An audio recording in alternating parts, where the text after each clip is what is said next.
Sa ibang balita, pinagbubulta ng 24 billion pesos ng Department of Energy ang Solar Philippines na kumpanyang tinayo ni Congressman Leandro Leviste. Kasunod po yan ang pagkansela sa kontrata nito dahil umano sa mga paglabag. Ayon kay DOE Secretary Sharon Garin, higit 11,000 megawatts ang sakop ng contract termination dahil sa hindi pagtupad sa kasunduan at pagsagot sa mga show cause order. May mga proyekto raw na dapat noon pang 2025 na kumpleto, pero wala umanong nangyari ni groundbreaking. Paliwanag pa ni Secretary Garin, saklaw ng multa ang performance funds, contractual obligations at iba pang bayarin gaya ng training at development funds. Hindi pa sumasagot si Congressman Leviste tungkol dito. Para pag-usapan pa po natin yan, nasa linya po si Energy Secretary Sharon Garin. Magandang hapon po, Secretary Garin. Good afternoon.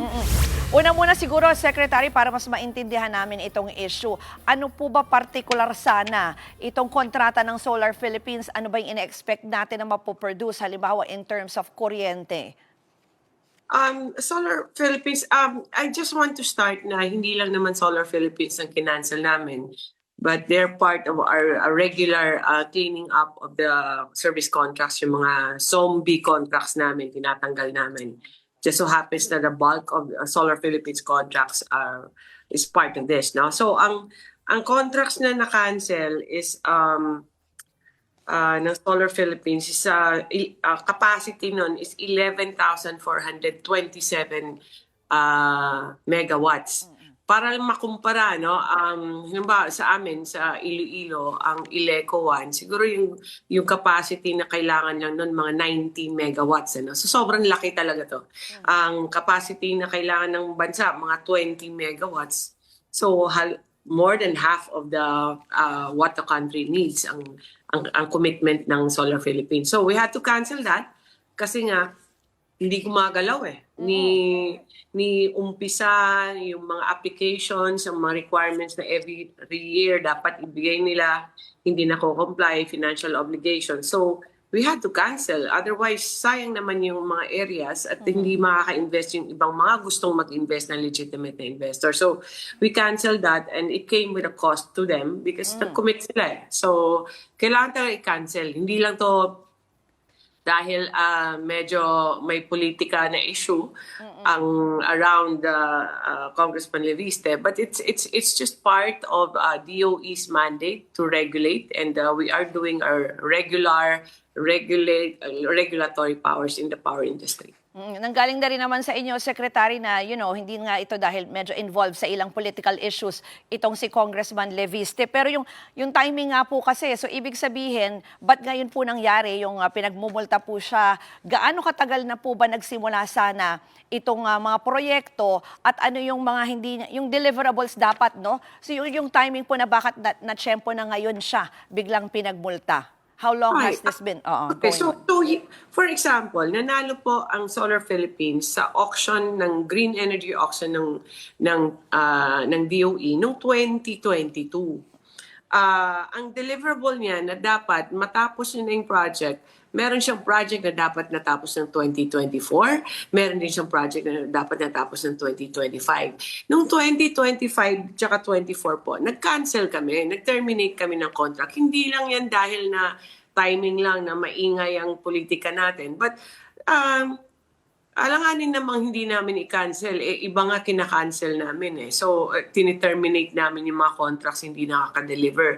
I don't think na it's good enough reason na dahil may mga issues sa politika or so kung ano man mga ingay around our politics here ngayon sa gobyerno natin na i-excuse namin at hindi namin i-terminate. So, it's part of our cleaning up process and we've done natapos mo namin lahat. Notification, na i-demand na i-post, i-renew mo yung bond mo. Lahat po may notices yan. Pero up to the show cause order, termination nga, meron ka pang 10 days yan mag-appeal eh. Motion for wala ring response. All those communications, walang response. So, what do? We let it sit there because dahil it's a sitting congressman ang ultimate beneficiary. No, of course not, 'di ba? Unfair naman sa iba diyan na nagbayad nga ng penalty nila at na-terminate namin eh. So, equal footing lahat, same treatment for everyone. The company of Congressman Leviste is a holder of several contracts. In fact, ang na-cancel sa kanya this time from 24 to 2025, 28 contracts. And DOE would be remiss in its responsibilities kung hindi namin na-penalize ang non-performance nila. So, 2025 pa lang na-cancel na dahil hindi nga na-deliver. Eh. So what do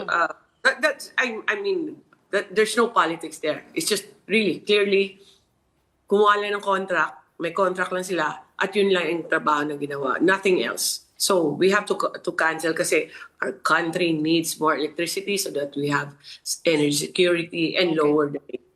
Paano po mangyayari kung hindi makabayad nitong 24 billion pesos na fines or penalties? We already communicated last year pa lang, December, that they have to pay this amount of fines. Now, if they don't pay and indicated na time na bayaran nila, then we